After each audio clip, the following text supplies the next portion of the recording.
Hey everybody, and welcome to another art journaling video. I'm starting my spread today by adhering some stamped rice papers. These are some kind of, this is not a calligraphy paper. I have no idea how the right name of this paper is.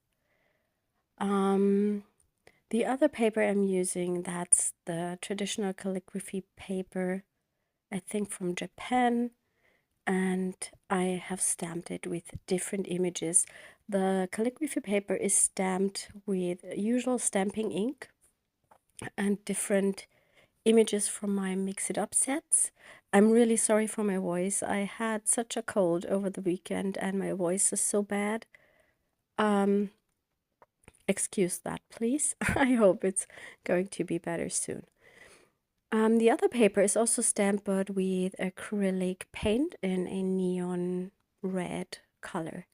I'm adhering the pieces today with clear gesso. You could use matte medium, of course, but I prefer the clear gesso because of its texture and because I love it when I use that as a base for water-soluble mediums. And I just adhere the papers with this gesso because they are very thin. This will work quite well. I'm not sure if gesso will work for thicker collage papers. I have never tried that. Often, if I have thicker papers, I would adhere them with a glue stick and then cover the collage with a layer of clear gesso. The journal I'm working in is the cheap journal from Action. They don't have an online shop. It's just a physical store in Europe. And the paper quality is not very good, but it is thick and it's perfect when you lay down any kind of base color or base layer, let's say collage, gesso, acrylic paint. Then this book is perfect. I love the size of it. I love that it opens flat. I started my YouTube membership last weekend on Saturday. Not sure if you've already seen that because there was no video this Saturday. I decided to make a video for the members every other Saturday, and every other Saturday there will be a usual public video here on my channel as well as my Wednesday videos. There have already some members subscribed and I just want to thank you so much. I'm looking forward to creating the content. I did this in the past over on Instagram and I had so much fun, but Instagram is so uncomfortable uploading the stuff. It has a lot of glitches. Some things don't work. And also it's so hard to write everything on my phone. And it's also very uncomfortable to sort the content. And that's much easier here on YouTube. And that's the reason why I stopped on Instagram and now do this on YouTube. And I really enjoy sharing, let's say more looser content and also a bit more stuff that I do experimental and in my free time. When I do videos for YouTube, I always have to think about my business because that's what I'm doing. And with this membership, I just like to post more of the in-between stuff, the intuitive things I do, things that inspire me to create new products, or just what I like to do when I want to relax and play with my materials. For color on this page, I'm using some of the Derwent XL blocks, and I got the Graphitint set with the Black Friday sales on Amazon. And in the past, I also got the tinted charcoal set, and today I'm playing with, at the moment it's only the Graphitint. I'm not sure if I'm also going to use some of the charcoal ones. I'm just playing with them. It's the first time I'm using them on a piece of art. I really like them. I usually bought them to use them in my sketchbook, which I also am going to do. but I really also like them as kind of a watercolor because it has some kind of texture and very lovely muted earthy colors. I'm just playing intuitively here with my brush, the paints and water, and I'm just creating some kind of circular shapes. I really like when the shapes are round. I don't like edgy or shapes with sharp edges so much. There is a blog post, of course, where you can have a look at the close-up images over on our shop blog. I will link it in the video description, and I will also try to link all the products I've been using on this spread.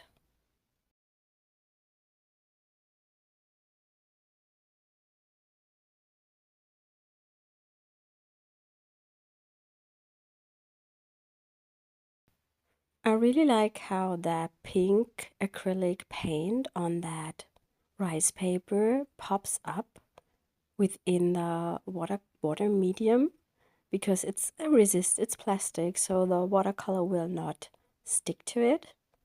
And I really like that effect. And that's always nice when you stamp with acrylics for some collage papers. They act as a resist against a watery medium. And that's really fun. And here I'm grabbing these tinted charcoals. I love those because they are so textured. They give you such a granulating finish. But I have to say they are also quite messy. So once your page is dry, I would recommend maybe spraying it with a fixative. But then you have to take care of what kind of stamping ink you have already used, because it might bleed with a fixative. Or you just lay a piece of paper in between your pages. I wanted to add some stamping to the spread, and I have one of these collage leaves here, which I think fits perfectly in that brown circular shape at the bottom. And I'm stamping it directly to the page, and I think I'm going to use the Versafine clear ink because I have a gritty surface with the clear gesso. I expect that it will dry without issues. And I just used a piece of washi tape to mask that bottom part, so the stamping is only in the brown area. I laid a piece of foam underneath my page because the book is already quite bulky, and I wanted to make sure that the stamp impression is nice. The values on this spread are very close together at the moment, and I like to have a bigger range to make everything look more interesting. So I am going in with a stencil and some white paint to just create some highlights on that spread. And I'm using white acrylic paint with a makeup sponge. I just add some of this pattern here and there on the page. That gives me another layer and also some highlight.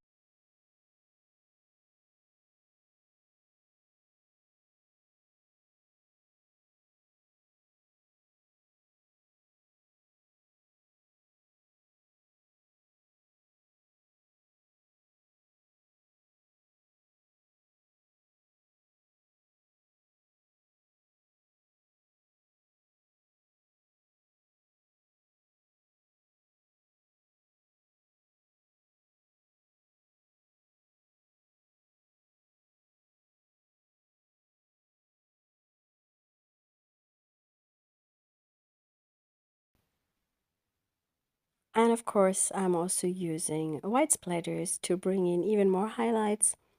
I really like splatters because of their marks they make. It's just such a lovely texture, and I think it goes with almost everything quite well.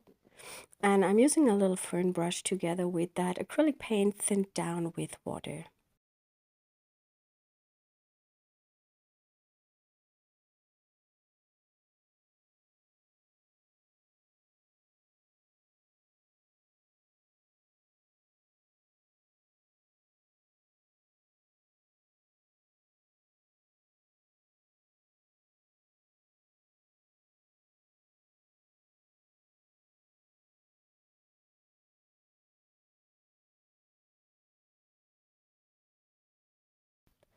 I'm also using the acrylic paint to cover up that collage paper at the top left, because I think it's just too intense in this space, and I just try to blend it more into the background.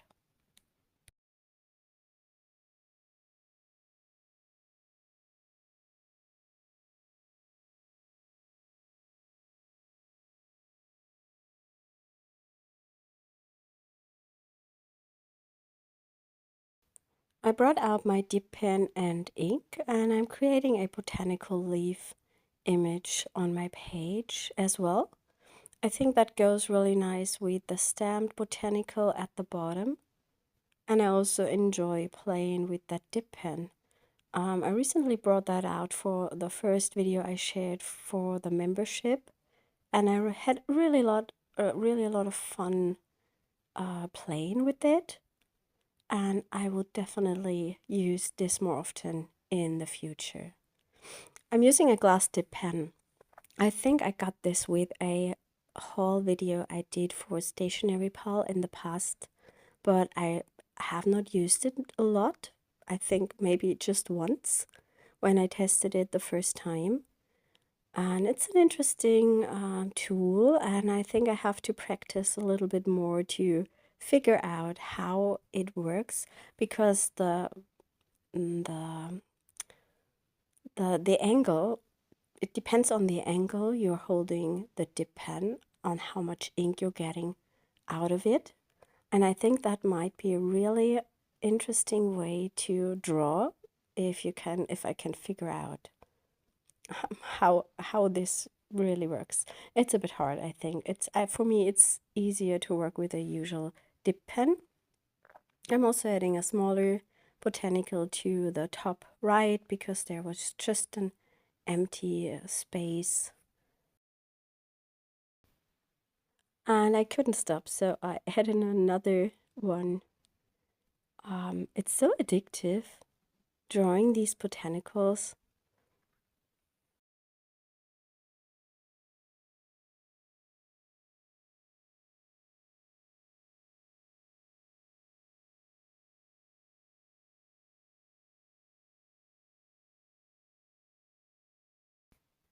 I'm quite happy with how this page turned out, and I'm using some more tools to create marks on my page. I'm using here a neo color in a light yellowish color.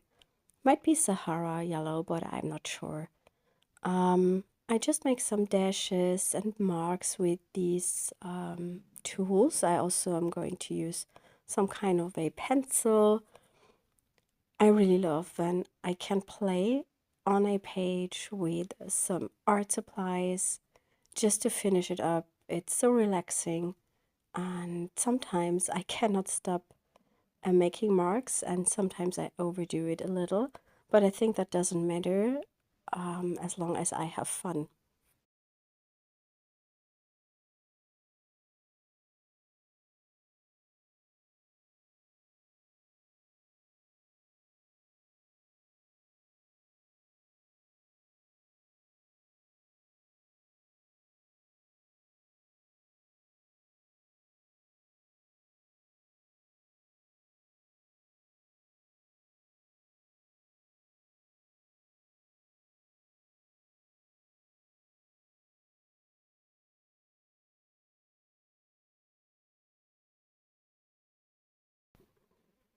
That was my video for today. I hope you had fun and you are inspired, and I hope we will see us next time.